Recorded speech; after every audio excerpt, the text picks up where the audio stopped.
dolazi nam vrijeme sadnje bijelog i crvenog luka za rani uzgoj. Kao i za ostale povrtlarske kulture, i kod njih postoji mnoštvo bolesti i štetnika koje ih napadaju i uništavaju. Osim obrade i pripreme zemljišta, potrebno je pripremiti i sadni materijal. Pored toga što se luk odlikuje brzim klijanjem i rastom, on je također izložen napadu štetnika i pojavi raznih oboljenja. Kako bi se spriječila pojava zaraze, kao i propadanje mladih biljaka, neophodno je obaviti dezinfekciju sadnog materijala.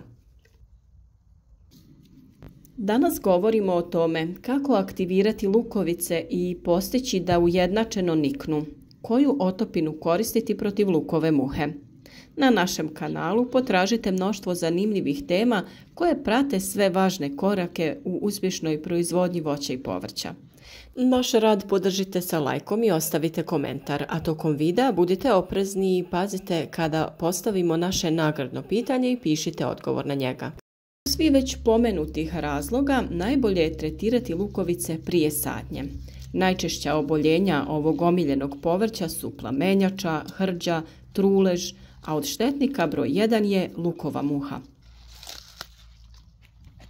Kako bi osigurali ujednačeno nicanje, lukovice je potrebno pripremiti i namočiti da se aktiviraju. Prije sadnje potreban je odabir i termička obrada. Obavite vizualni pregled i odstranite sve one lukovice koje su oštećene, suviše male, lomljive, sa nekim simptomima bolesti, deformisane. One ne smiju biti smežurane jer se luk hrani hranjivim tvarima iz glavice prije nego što se dobro ukorijeni i niknu listovi koji vrše fotosintezu. Dobro je sortirati ih po veličini. Naime, ako su različite veličine, dolazi do neujednačenog klijanja i rasta, što za sobom povlači zahtjevniju brigu oko usjeva. Ako lukovice imaju gornji sloj takav da se može oljuštiti, to i učinite, da vidite u kakvom su stanju ispod tog suhog sloja. Postupak zagrijavanja lukovica može se izvesti posebno ili kada radite namakanje. Samo zagrijavanje je najbolje obaviti 2 do 3 sedmice prije sadnje. Najjednostavnije je da ih držite pored radijatora ili nekog drugog izvora topline koji neće razviti visoke temperature koje bi ih oštetile i osušile. No brzi postupak zagrijavanja je kada se one potope u toplu vodu, čija je temperatura od 40 do 50 stepeni Celzijusa i to se radi u vremenu od 2 do 3 sata. Može se kombinirati sa postupkom namakanja. Postoje različite tehnike namakanja luka. Osnovna je da se on namače od pola do 2 sata u vodi čija je temperatura na plus 30 stepeni Celzijusa. S ovim postupkom može se kombinirati brzo namakanje i tada je temperatura vode od 40 do 50 stepeni Celzijusa. Ona ne smije biti veća jer ćete tako skuhati lukovice. Posudu u koju ste stavili lukovice na namakanje možete umotati kako bi voda što duže bila topla.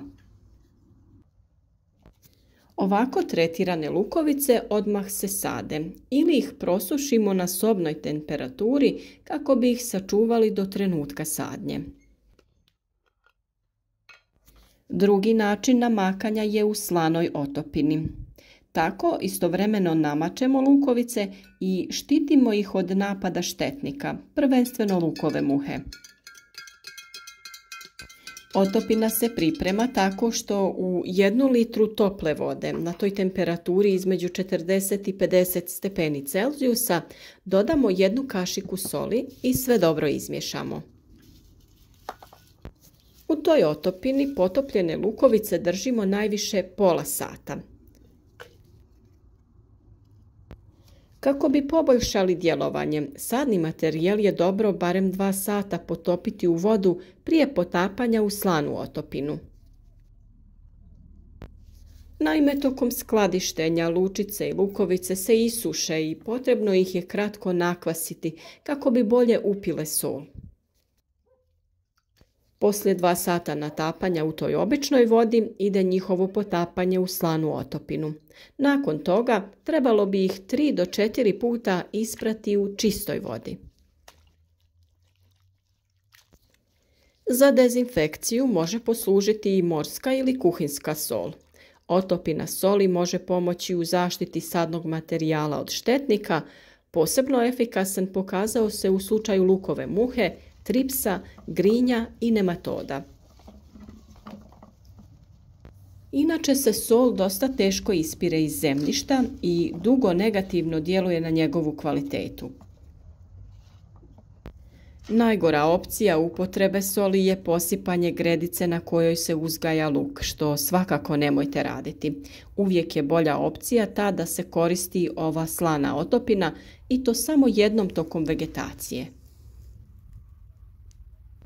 Prije sadnje lučica i češnjeva bijelog luka potrebno je dezinficirati lučice kako bi se spriječila pojava bolesti i napada štetnika. To će osigurati i dobar urod.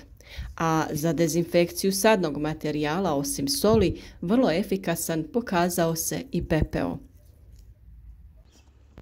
Za dezinfekciju pepelom potrebno je odabrati isključivo onaj pepeo nastao sagorjevanjem drveta.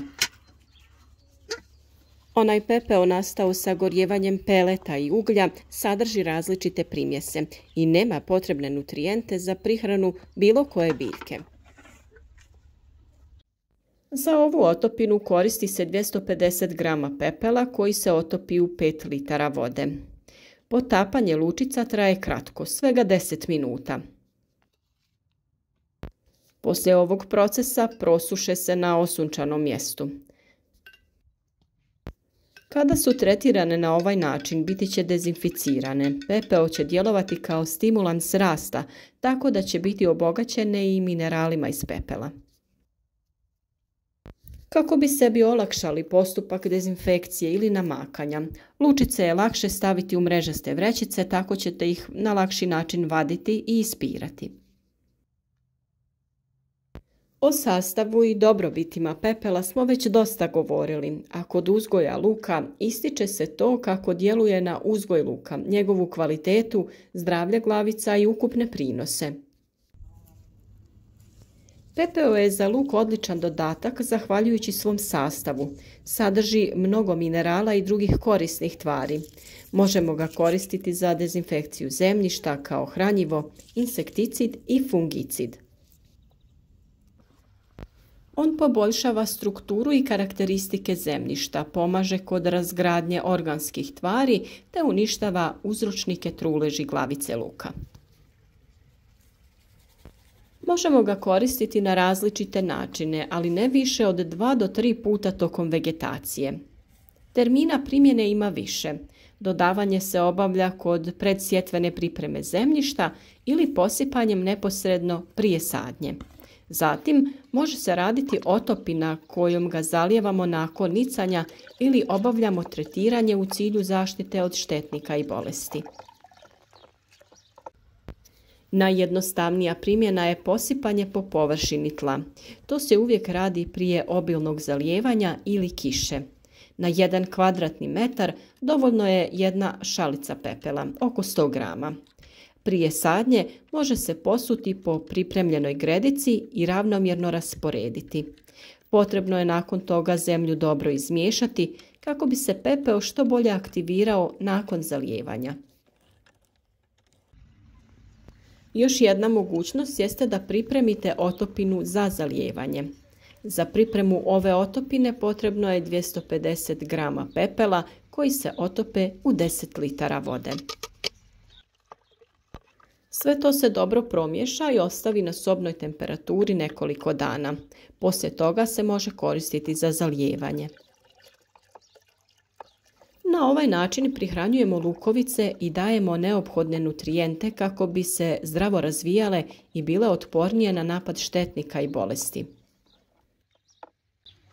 Ovo je vrlo važno u posljednjoj fazi prihrane prije berbe, kada je luku neophodan fosfor i kalij koje možemo da damo sa otopinom pepela. Vrlo je važno i odraditi pravilno ovu pripremu sadnog materijala kako bi cjelokupni uzgoj bio što uspješniji.